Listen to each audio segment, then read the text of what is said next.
இருக்கு இல்லையா, அந்த முட்டைய வெளியில இருந்து தட்டிட்டோம்னா மரணம். அந்த முட்டைக்குள்ள இருக்கக்கூடிய உயிர் உள்ளிருந்து தட்டி கொண்டு வெளியில் வந்தால் அது ஜனனம் என்று சொன்னார். யாரோ ஒருவர் நமக்காக வந்து நம்மை விடுவிப்பார்கள் என்று நாம் புறச்சூழ்நிலைக்காக காத்திருந்தால் அதுதான் மரணம்.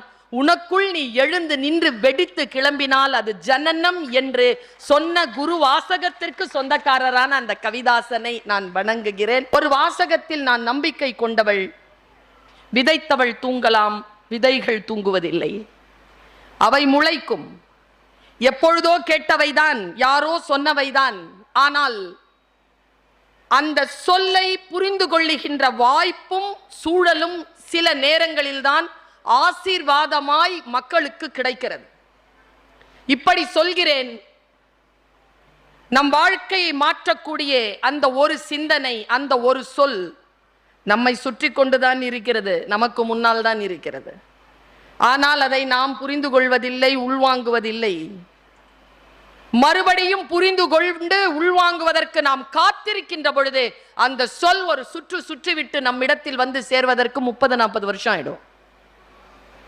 வாழ்க்கையில் அப்படித்தான் மக்கள் தோற்கிறார்கள்.